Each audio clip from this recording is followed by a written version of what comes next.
día vemos muchos cristianos que somos como un cotorro. Aprendemos expresiones muy espirituales, muy hermosas, hablamos y oramos de unas maneras muy elevadas, pero los hechos de nuestra vida no concuerdan con lo que decimos. Esto es muy importante porque los resultados que Moisés obtiene de esta acción determinan el fracaso de toda su vida. No había nada más importante para Moisés que sacar a su pueblo de Egipto, pero también llegar hasta su destino final, que era meter a su pueblo y darles la tierra que Dios les había prometido.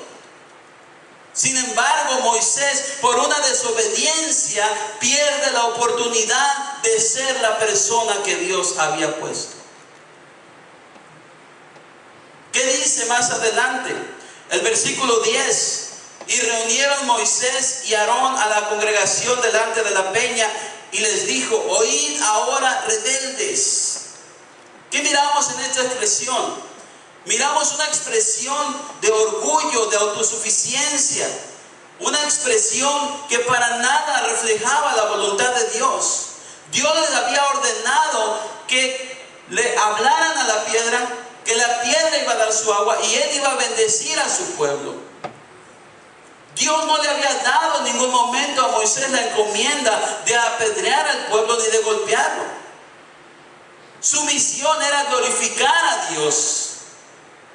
Su misión era levantar el nombre de Dios en alto. Como es para nosotros lo mismo en estos días. No ha cambiado, aun cuando las circunstancias de la vida sean diferentes, aun cuando las vestimentas sean diferentes. Los problemas siguen siendo los mismos. Siguen siendo los mismos, los pecados no han cambiado. Sigue habiendo adulterio, sigue habiendo fornicación, sigue habiendo prostitución, sigue habiendo asesinatos. Sigue siendo algo cotidiano. No ha cambiado. Tal vez uno pensaría que con los adelantos tecnológicos la humanidad está mejor porque la comunicación está muy avanzada. Tú puedes comunicarte con una persona al otro lado del mundo en cuestión de segundos. No tienes que escribir una carta y mandarlo con una paloma mensajera y quién sabe si no le pegan un riflazo en el camino y ya no llegó tu carta.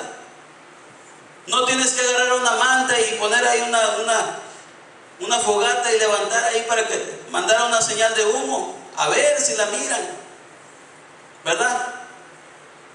Ahora no necesariamente tienes que mandar un burro tampoco, aparte que no tenemos, ¿verdad? Ahora nada más prendes la computadora y entras en una dirección, pum, ya mandas el mensaje. Es más, puedes platicar. Y eso ya no es algo de ahorita, ya tiene bastantes años. Pones una cámara y estás platicando con la persona como si la tuvieras enfrente. Estás escuchando su voz, la estás mirando y no te cuesta ni un centavo, ¿verdad? Pensaríamos que todo está mejor. Hay más comodidades.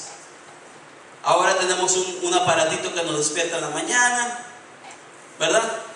Ahora si queremos viajar a tal cual lugar, no tenemos que tardar muchos días, en unas cuantas horas, unos cuantos minutos, viajamos varias millas, 20, 30, 40, 50 millas. Tenemos carros más veloces, más cómodos. Hay bancos, hay muchas cosas, pero los problemas de la humanidad, espirituales, personales, siguen siendo los mismos. Sigue habiendo rebeldía, sigue habiendo murmuraciones, sigue habiendo desalientos, sigue habiendo pruebas, sigue habiendo desánimos, sigue habiendo batallar todos los días. No ha cambiado. Somos la misma humanidad de siempre, solamente cambiamos los rostros. No somos diferentes, pero sí podemos actuar diferente. Sí podemos hacer una diferencia. Sí podemos mirar estos ejemplos y cumplir el propósito de Dios para nuestra vida. El propósito de Dios para ti no es que llenes un espacio en una iglesia. Su propósito es que hagas su voluntad, que escuches su palabra, que la vivas y la pongas por obra. Eso es lo que el Señor quiere.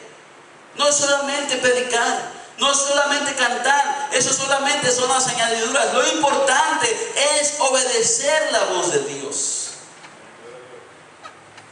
La Biblia dice que en una ocasión el rey Saúl, Dios le encomendó una misión. Fue a otro país y no debía dejar nada, ningún animal con vida, nada. Pero le gustaron las ovejitas bastante gorditas, las vaquitas, y se trajo lo mejor del ganado. Y dice Samuel, ¿por qué lo trajiste si Dios te dijo otra cosa? Dice, es que el pueblo, dice, quiso traerlo y perdonó, dice, pero yo lo he traído para ofrecerlo a Jehová tu Dios. Y Samuel le dice, se complace Jehová tanto en los sacrificios como en que se obedezca a su voluntad. Dice, ciertamente el obedecer es mejor que los sacrificios. La obediencia a Dios es fundamental en la vida de todo aquel que se precie de ser cristiano. No podemos decir que somos hijos de Dios y vivir en nuestra voluntad, porque entonces somos mentirosos, somos hallados faltos, porque no es la voluntad de Dios la que está obrando en nuestra vida, es nuestra carne, son nuestros deseos, son nuestros pensamientos. Pero podemos cambiar eso tan simplemente con tomar una decisión. Y Dios puede hacer cambios en nuestra vida. Dios puede hacer cambios en nuestra familia. La manifestación del poder de Dios se basa en la medida que tú le permites que obre en ti. Si tú no le permites que Él trabaje en tu vida, Dios no va a hacer nada en tu vida. Tú podrás escuchar la voz de Dios, pero no la vas a entender, porque no estás buscando la voluntad de Dios, no te interesa. En el versículo 12 del capítulo 20,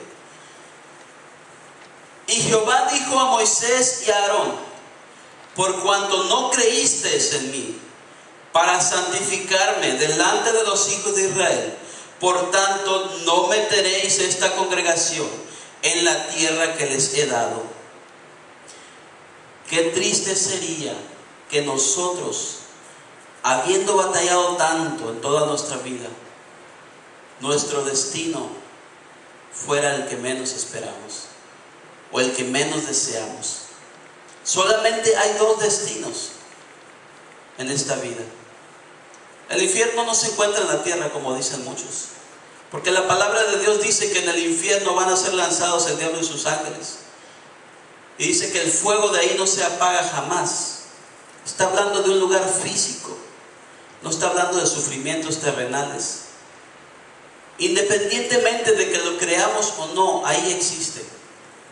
Y de nosotros depende, no depende de Dios, porque su palabra ya es predicada. Su Espíritu nos habla de diferentes maneras que debemos de atender su llamado.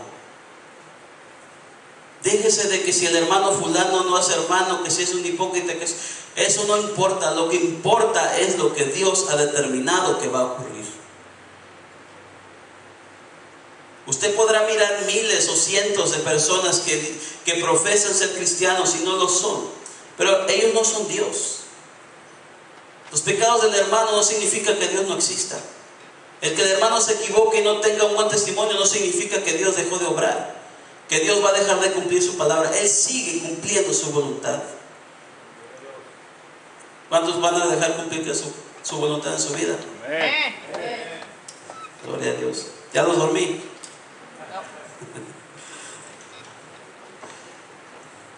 El punto principal de nuestra reunión de nosotros es la obediencia al Señor.